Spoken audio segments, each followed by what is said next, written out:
आपको कहने की जरूरत नहीं है। और दूसरों को ना प्रॉब्लम सुनाने से आपकी प्रॉब्लम कम होएगी नहीं।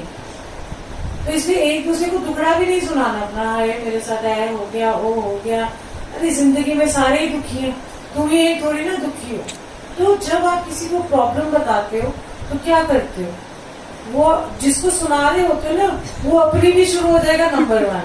दूसरी, उसने कोई सोल्यूशन तो देना नहीं है, खामखा फालतू की एडवाइस दे, क्योंकि उसके पास भी कोई सोल्यूशन नहीं। तो इसलिए अपनी प्रॉब्लम भी किसी को नहीं बतानी चाहिए। क्यों नहीं बतानी चाहिए? क्योंकि उसके पास सोल्यूशन नहीं है। उसे 4 अंदर से और गालियां देंगे, स्यापा आ जाते हैं, देखो अपना रोना धोना अपना तो समेटा नहीं रहता, दूसरे का संभाल के बैठू नहीं। ये गुरु ने मुझे ना बहुत अच्छे से एक बात समझाई थी। क्यों? मैं आपको उसका छोटा सा मैं पहले भी सुनाती हूँ, बट इससे, क्योंकि इससे रिलेटेड होता है तो आपको ये सत्संग समझ में ज्यादा आएगा। ऐसी मैं जब गुरु जी के पास जाती थी तो मेरी एक फ्रेंड हुआ करती थी। स्कूल के बच्चों के जो होती है ना माएँ, वही बन जाती हैं आपकी फ्रेंड। तो मैंने जिंदगी में किट्टी भी निकाली थी, मुझसे डली। एक दिन मैं गई, वो तो सच सबर की आई, ऐसे लंबे लंबे डायमंड और ये, मैं जीन्स और टी शर्ट। तो कहती ऐसे थोड़ी ना आते हैं। मैंने कहा मैं तुम्हारे जैसे तो हो नहीं सकती, मैं कहा तुम मेरे जैसे बन जाओ। इतने कूल, स्ट्रेस फ्री, ना पैसा खर्च होता है ना कुछ होता है। सॉरी बीच में आगे बात कहाँ से आया। सो कहते हैं कि हाँ, तो मेरी वो आती थी सारा टाइम रोती, मेरा हस्बैंड ऐसा, मेरा हस्बैंड वटेवर। तो बहुत सारी उसकी जिंदगी में प्रॉब्लम्स थी, तो मैं भी सुनती रहती थी। मैंने कहा यार इसके साथ तो बड़ा ही बुरा हो रहा है ना। और 2 लड़कियां थी, ऐसे वैसे वो सब मैं सुनती रहती, सोचती थी सोल्यूशन निकालती हूँ, क्या करती हूँ। गुरु जी के टाइम की बात है।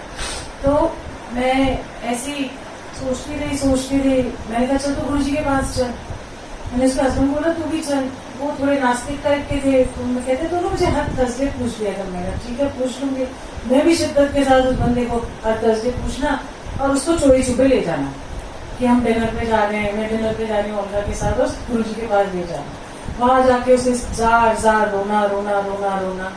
एक बार नहीं कितनी बार उसको लेके कि सारा टाइम रोते ही रहना उसको। एक दिन एक तो पहले फिर गुरु जी ने ना, जब और आपको लगता है कि एडमिशन ऐसे ही हो जाता, नहीं होता। गुरु जी के दरबार में एडमिशन ऐसे ही नहीं हो जाता, वो एक्सेप्ट करेंगे आपको। कैसे? जब वो आई, कितने टाइम आती रही, तो एक दिन गुरु जी बोला चल हम तेनो एडमिशन मिल गया। तो ये नहीं कि हम आते चलो हम तो गुरु जी के हो गए, गुरु जी हमारे हो गए, नहीं। थोड़ा सी मेहनत लगेगी, थोड़ी सफाई होगी, थोड़ी खुद की सफाई होगी, कुछ गुरु जी आपकी सफाई करेंगे, तब जाके उनकी क्लास में बैठने लायक हम बनेंगे। नहीं तो बाहर तक तो एंट्री है, पर दिल के अंदर एंट्री नहीं मिलती जल्दी से। तो एनीवे उनके साथ में उसको बोल के एक दिन ऐसे ही हुआ, तो मैं बीमार हो गई, मुझे हार्ट की प्रॉब्लम हो गई। मैं 34-35 ईयर्स की, किसको हार्ट की प्रॉब्लम होती है? और औरतों को तो कम ही होती है, ज्यादा नहीं होती।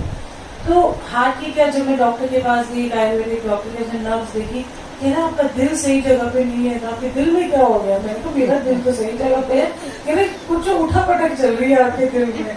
तो मैंने कहा अच्छा दवाई दे दो भाई, जो भी है। एनीवे दिमाग तो ठीक है, दिल में गड़बड़ है। मैंने अच्छा ठीक है जी। तो मैं ऐसे सब गई। तो शाम को मैं गुरु जी के पास जब गई, तो मुझे उनके यहाँ एक सेवा करते थे, उन्होंने ना, उनको क्या पता, उन्होंने मुझे ना डांट लगाई। कहते मेरे गुरु जी कह रहे सी, बड़े गुस्सा भी, मतलब प्यार वाला गुस्सा होता है ना, जैसे कहते हैं कि उन्हों कह दे, उन्होंने कह दे कि वो दूजिया की प्रॉब्लम नहीं सुनेगी, कि अगर मैं ओदे दे कर्म कट रहा, पर जो उन्होंने प्रॉब्लम सुन के अपने उत्ते कर्म लेगी, तो मैं ओदा कर्म नहीं कट सकता, क्योंकि मैंने उसका कर्म अपने को लिया।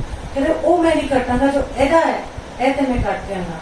तो उन्होंने वो मेरी फोटो नाल गल कर, मैं सुनना, मतलब मेरी फोटो के सामने जो भी प्रॉब्लम है, रोना धोना पिटना, अपने आप को मारो पीटो, मतलब रो धो, जितना करना मेरी फोटो के आगे कर लो, मैं सुनता हूँ और एक दूसरे को दुख नहीं बताना। ठीक है, छोटी मोटी चीजें होती हैं, पर ये लेके जब मिलो अपना लंबी लिस्ट रोने की बैठ जाओ। ये शुक्र मनाओ कि परमात्मा ने आपको बहुत कुछ दिया भी है, जो नहीं दिया उसका रोना है, और जो दिया है उसका शुक्राना है। तो मुझे लगता है कि हमको थैंक यू बोलना चाहिए। कभी आपने सोचा 2 आंखें हैं, 2 कान है, सही सलामत है ना, सब कुछ आपका सही सलामत चल रहा है ना। छोटी मोटी कभी पैसे की कमी होगी, कभी कोई ना कोई चीज होगी, ऐसी कमी हो सकती है, बट एटलीस्ट परमात्मा ने आपको बहुत कुछ दिया, उसका शुक्राना करो। एक दिन आपकी कोई भी चीज अंदर इंटरनल सिस्टम में खराब होती है, आपको एसिड लेवल हो जाता है। मैं आपको बहुत प्रैक्टिकल एग्जांपल्स दे रही हूँ। तो आपका पूरा सिस्टम हिल जाता है, आपका दिमाग, सर दर्द हो जाता है एक छोटी सी चीज के कारण। सो इमेजिन करो हम उसका भी शुक्राना नहीं करते कि हमारे अंदर के ऑर्गन्स भी सही चलते, जो भी